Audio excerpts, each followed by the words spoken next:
Hello everyone, thanks for joining us today for our chapter book story time here at the Caribou Public Library.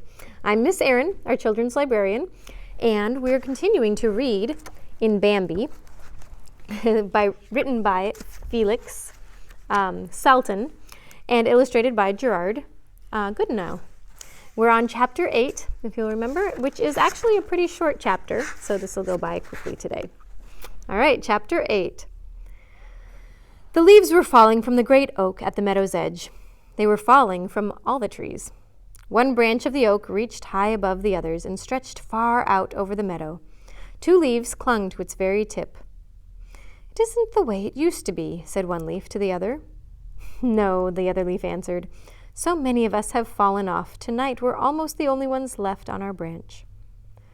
"You never know who's going to go next," said the first leaf.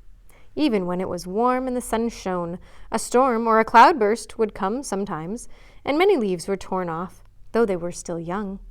You never know who's going to go next. "The sun seldom shines now," sighed the second leaf, "and when it does, it gives no warmth. We must have warmth again." "Can it be true," said the first leaf, "can it really be true that others come to take our places when we're gone, and after them still others and more and more?" "It is really true," whispered the second leaf. "We can't even begin to imagine it. It's beyond our powers." "It makes me very sad," answered the first leaf. They were silent a while. Then the first leaf said quietly to herself, "Why must we fall?" The second leaf asked, "What happens to us when we have fallen?" "We sink down." "What is under us?"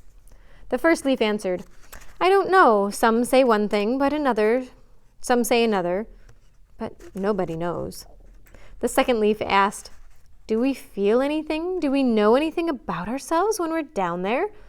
The first leaf answered, "Who knows? Not one of all those down there has ever come back to tell us about it." They were silent again. Then the first leaf said tenderly to the other, "Don't worry so much about it. You're trembling."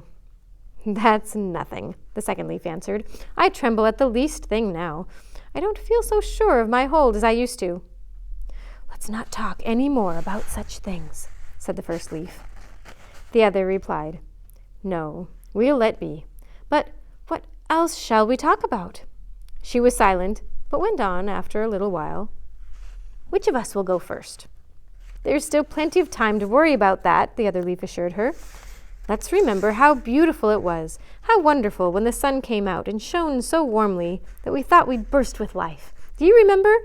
And the morning dew, the mild and splendid nights." "Now nights are dreadful," the second leaf complained, "and there is no end to them." "We shouldn't complain," said the first leaf gently. "We've outlived many, many others." "Have I changed much?" asked the second leaf shyly but determinedly. "Not in the least," the first leaf assured her. "You only think so because I've got to be so yellow and ugly, but it's different in your case." "You're fooling me," the second leaf said. "No, really," the first leaf exclaimed eagerly. "Believe me, you're as lovely as the day you were born. Here and there may be a little yellow spot, but it's hardly noticeable and only makes you handsomer. Believe me." "Thanks," whispered the second leaf, quite touched. "I don't believe you, not altogether, but I thank you because you are so kind. You've always been so kind to me. I'm just beginning to understand how kind you are." "Hush," said the other leaf, and kept silent herself, for she was too troubled to talk any more. Then they were both silent. Hours passed. A moist wind blew, cold and hostile, through the treetops. "Ah, now," said the second leaf, And then her voice broke off.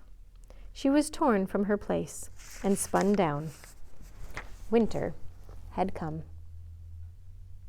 And that's chapter 7. That's chapter 8. We'll continue with chapter 9 next time.